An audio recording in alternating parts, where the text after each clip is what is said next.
بسم اللہ الرحمن الرحیم۔ السلام علیکم دوستو، دنیا بھر کی خبروں میں آج آپ سنیں گے، لیکن اس سے پہلے اگر ہو سکے تو لائک، سبسکرائب اور بیل آئیکن کا بٹن ضرور دبا لیں، شکریہ۔ ہو سکتا ہے کہ ڈینگی اور ملیریا اگلی عالمی وبا ہو۔ افغان طالبان کا افغانستان کے 85% علاقے پر قبضے کا دعویٰ۔ امریکہ ناکامی کے بعد مذاکرات پر راضی ہوا، طالبان۔ امریکہ نے بگرام ایئر بیس کیسے چھوڑا، پینٹاگون کا موقف۔ 3 سال تک تر و تازہ رہنے والا گلاب قیمت 30,000۔ افسران اونچی اونچی آواز میں ہنس کر میرا مذاق اڑاتے رہے، شہباز شریف۔ مسلمانوں کے ہزاروں قدیم مقبروں میں پر اسرار کائناتی ترتیب۔ تو آئیے چلتے ہیں اب خبروں کی تفصیل کی جانب۔ طبی ماہرین نے خبردار کیا ہے کہ اگر عالمی درجہ حرارت اسی طرح بڑھتا رہا تو اگلی صدی کی ابتدا تک دنیا میں ہر سال ڈینگی اور ملیریا سے متاثر ہونے والے افراد کی تعداد کروڑوں تک پہنچ جائے گی۔ یہ تحقیق London school of hygiene medicine برطانیہ میں کی گئی ہے، جبکہ اس میں سویڈن اور اٹلی کے ماہرین بھی شریک تھے۔ مچھروں سے کئی بیماریاں پھیلتی ہیں، لیکن ان میں ملیریا اور ڈینگی سب سے زیادہ تشویشناک ہیں۔ عالمی ادارہ صحت کے مطابق 2019 میں ملیریا سے دنیا بھر میں اندازاً 22 کروڑ 90 لاکھ افراد، جبکہ ڈینگی سے 92 لاکھ افراد متاثر ہوئے تھے۔ اس تحقیق کے لیے گزشتہ 20 سال میں عالمی درجہ حرارت اور مچھروں سے پھیلنے والی بیماریوں سے متعلق اعداد و شمار کا تجزیہ کیا گیا۔ ڈینگی کے عالمی پھیلاؤ میں 20 سال کے دوران 20 گنا اضافہ ہو گیا۔ اس اضافے کے اسباب کی نشاندہی کرتے ہوئے ماہرین نے بتایا ہے کہ گزشتہ 2 دہائیوں سے زمین کا اوسطاً درجہ حرارت مسلسل بڑھ رہا ہے، جو مچھروں کی نشو و نما کے لیے مفید ہے۔ نتیجتاً مچھروں کے نسل بڑھانے کے دورانیے میں بھی 1.5 ماہ کا اضافہ ہو گیا ہے۔ ریسرچ جرنل دی لینسٹ ہیلتھ کے تازہ شمارے میں شائع ہونے والی اس تحقیق میں بتایا گیا ہے کہ وہ ممالک جو دنیا کے نقشے پر شمال کی سمت واقع ہیں اور جو آج اپنے قدرے سرد موسم کی وجہ سے ملیریا اور ڈینگی وغیرہ سے بڑی حد تک محفوظ ہیں، 22ویں صدی کی ابتدا تک ان ملکوں میں بھی ان بیماریوں کی وبائی صورتحال خطرناک ہو جائے گی۔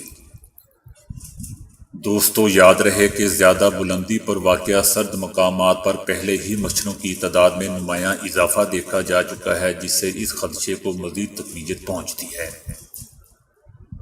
عالمی تپش میں اضافہ، گلوبل وارمنگ قابو میں رکھنے کے لیے سنجیدہ، فوری اور نتیجہ خیز کوششوں کی شدید ضرورت ہے، بصورت دیگر بہت دیر ہو جائے گی، اور دوسرے ماحولیاتی مسائل کے ساتھ ساتھ ہمیں ڈینگی اور ملیریا جیسی عالمی وباؤں کا سامنا بھی کرنا پڑ سکتا ہے۔ افغان طالبان نے ایران کے ساتھ اہم سرحدی گزرگاہ سمیت افغانستان کے 85% علاقے کا کنٹرول سنبھالنے کا دعویٰ کیا ہے۔ جمعے کے روز طالبان کی جانب سے ایرانی سرحد کے ساتھ سرحدی قصبے اسلام قلعہ پر قبضے کا دعویٰ امریکی صدر جو بائیڈن کے امریکی اہلکاروں کے انخلاء کے متعلق ایک 2 ٹوک بیان کے چند گھنٹوں بعد سامنے آیا ہے۔ طالبان کا کہنا تھا کہ انہوں نے افغانستان کے 398 اضلاع میں سے 250 اضلاع پر قبضہ کر لیا ہے، لیکن اس دعوے کی آزاد ذرائع سے تصدیق نہیں ہو سکی۔ اس سے پہلے امریکی صدر جو بائیڈن نے کہا تھا کہ افغانستان میں فوجی مشن اگست کے آخر تک ختم ہو جائے گا، لیکن انہوں نے یہ بھی تسلیم کیا کہ کابل انتظامیہ کے لیے پورے ملک کا کنٹرول سنبھالنا بہت ہی مشکل ہوگا۔ امریکی صدر جو بائیڈن نے کہا کہ اسٹیٹس کو بہتر آپشن نہیں ہے، میں امریکیوں کی ایک اور نسل کو افغانستان کی لڑائی میں نہیں دھکیلوں گا۔ صدر جو بائیڈن نے کہا کہ افغانستان کے مستقبل کا فیصلہ صرف وہاں کے لوگ ہی کر سکتے ہیں۔ جب جو بائیڈن سے پوچھا گیا کہ کیا اب افغانستان میں طالبان کا قبضہ یقینی ہے، تو انہوں نے کہا کہ نہیں، ایسا نہیں ہوگا، لیکن انہوں نے یہ بھی تسلیم کیا کہ وہاں ایک متفقہ حکومت کے قیام کے امکانات کافی کم ہیں۔ دوسری جانب افغان صدر اشرف غنی نے مشکلات کو تسلیم کرتے ہوئے کہا کہ ہم صورتحال کو سنبھال لیں گے۔ انہوں نے کہا کہ ہم تاریخ کے پیچیدہ ترین مرحلے سے گزر رہے ہیں، لیکن ہم حق پر ہیں اور خدا ہمارے ساتھ ہے۔ افغانستان سے غیر ملکی اہلکاروں کے انخلاء کی وجہ سے طالبان کے حوصلے بڑھے ہیں اور افغان حکومت کے ساتھ مذاکرات میں ڈیڈ لاک کے دوران وہ مکمل عسکری فتح کے لیے دباؤ بڑھاتے دکھائی دیتے ہیں۔ دوستو، یاد رہے کہ اسی ہفتے 1000 سے زائد افغان فوجی طالبان سے جھڑپ کے بعد فرار ہو کر تاجکستان اور ایران میں گھس گئے تھے۔ روسی دفتر خارجہ کا کہنا ہے کہ افغانستان اور تاجکستان کے سرحدی علاقوں پر طالبان نے کنٹرول حاصل کر لیا ہے۔ افغانستان تاجکستان سرحد کے قریب کشیدگی بڑھ گئی ہے۔ روس میں افغان طالبان نے پریس کانفرنس کرتے ہوئے کہا کہ امریکہ نے طالبان پر لڑائی مسلط کی، پھر ناکامی کے بعد مذاکرات پر راضی ہوا۔ انہوں نے کہا کہ ہم تخریب کار نہیں، آزادی پسند ہیں۔ افغان طالبان نے کہا کہ افغانستان کے معاملات میں دوسرے ممالک مداخلت سے گریز کریں۔ ہم اپنے ملک کی آزادی کے لیے لڑ رہے ہیں۔ افغان طالبان نے دعویٰ کیا کہ افغان فورسز کی بڑی تعداد ہمارے ساتھ مل رہی ہے۔ چائنا کی سرحدی علاقے کے لوگوں نے خوش آمدید کہا ہے۔ افغانستان میں کئی دارالحکومتوں کا محاصرہ جاری ہے۔ طالبان نے یقین دہانی کروائی کہ افغان سرزمین کسی دوسرے ملک کے خلاف استعمال نہیں کی جائے گی۔ ہمارا مقصد افغانستان کو غیر ملکی تسلط سے آزاد کروانا ہے۔ امریکی محکمہ دفاع پینٹاگون نے کہا ہے کہ بگرام ایئر بیس چھوڑنے کا فیصلہ خلا میں نہیں ہوا۔ افغانستان کے سینئر عہدیداروں کو روانگی سے 48 گھنٹے قبل بتا دیا تھا۔ انہوں نے کہا کہ ہم نے بتا دیا تھا کہ امریکی اہلکار بگرام فوجی ہوائی اڈے سے جا رہی ہے، لیکن حتمی وقت سیکیورٹی وجوہات کے باعث خفیہ رکھا گیا۔ ایسا نہیں ہے کہ ہم افغان شراکت داروں پر بھروسہ کرتے ہیں یا نہیں، ہمارے بگرام ایئر بیس سے واپسی کا وقت خفیہ رکھنے کی وجہ طالبان تھے اور یہ وقت بتانا بے وقوفی ہوتا۔ ہم نے بگرام ایئر بیس چھوڑنے کا فیصلہ خلا میں نہیں کیا۔ افغانستان سے امریکی اہلکاروں کی واپسی کا عمل 90% مکمل ہو چکا ہے۔ بگرام آخری فضائی اڈہ ہے جس کو افغان سیکیورٹی فورسز کے حوالے کیا گیا ہے۔ دوستو، یاد رہے کہ امریکی عہدیداروں نے گزشتہ جمعے کو اعلان کیا تھا کہ وہ بگرام ایئر بیس مکمل طور پر چھوڑ چکے ہیں، جبکہ دوسری طرف افغان عسکری حکام کا کہنا تھا کہ امریکی فوج نے مطلع کیے بغیر رات کی تاریکی میں خاموشی سے بگرام ایئر بیس چھوڑا۔ امریکی اڈے سے نکلے اور کابل ایئرپورٹ پر پہنچ کر افغان آرمی کو اطلاع دی کہ ہم نے ایئر بیس چھوڑ دیا ہے۔ امریکی آرمی نے ایئر بیس چھوڑنے سے پہلے بجلی منقطع کر دی تھی۔ دبئی میں کھلنے والی ایک کمپنی نے غیر معمولی خوبصورت اور کئی سال تک تازہ رہنے والے گلاب تیار کیے ہیں، جن سے بنے بعض گلدستوں اور شاہکار کی قیمت $80,000 تک ہے۔ سب سے پہلے ان پھولوں کی کاشت لندن میں واقع فار ایور روز نامی کمپنی نے کی تھی اور اب یہ کمپنی ایک شاخ دبئی میں بھی کھول رہی ہے۔ یہ گلاب ایکواڈور کے آتش فشاں کے قریب کاشت کیا جاتا ہے۔ آتش فشانی راکھ میں پروان چڑھنے والے پھول فطرتی طور پر تا دیر اپنی زندگی برقرار رکھ سکتے ہیں۔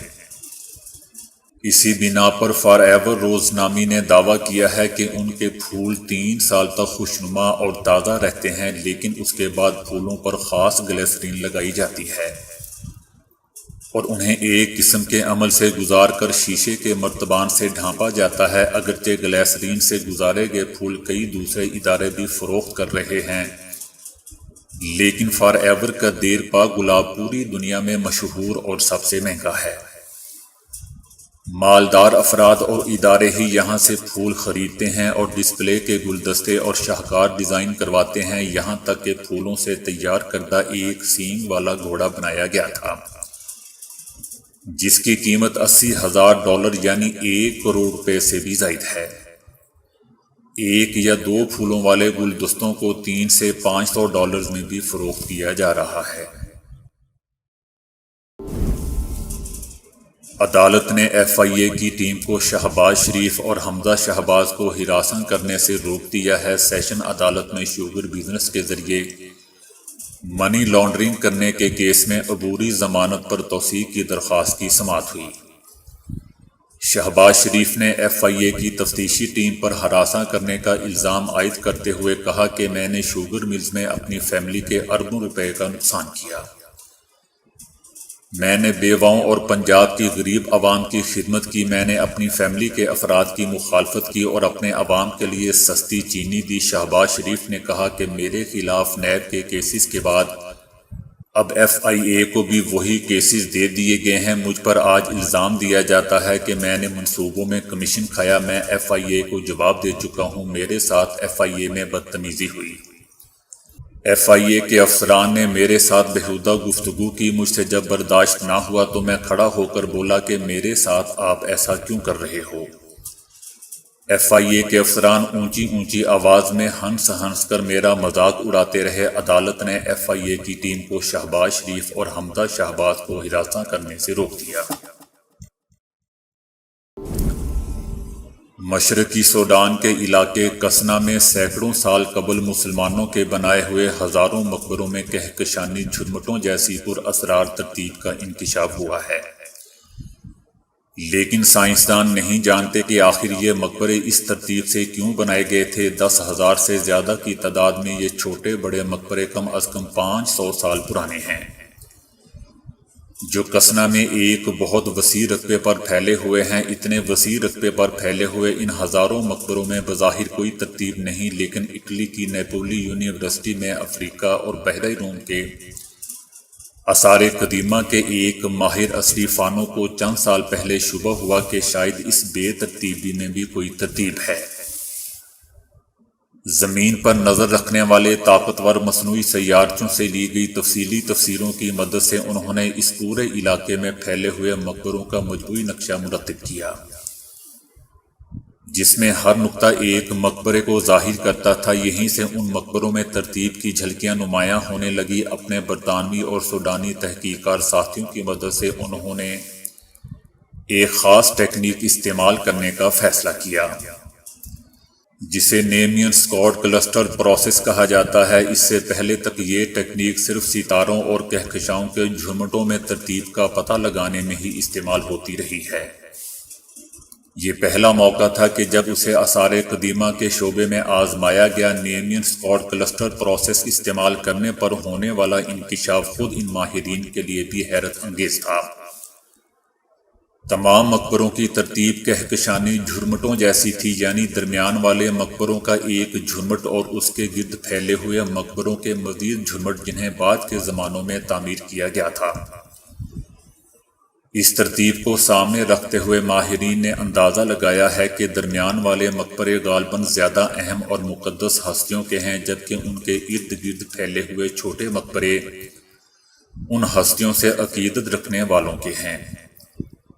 اس طرح یہ ترتیب بالکل ویسی ہی ہو گئی ہے جیسے کسی کہکشاں میں ستاروں کے جھرمٹوں کی یا پھر کہکشاؤں کے جھرمٹوں میں ہوتی ہے۔ اتنا سب کچھ معلوم ہو جانے کے باوجود ماہرین نہیں یہ جان پائے کہ آخر یہ مقبرے اس پر اسرار کائناتی ترتیب ہی میں کیوں تعمیر کیے گئے ہیں۔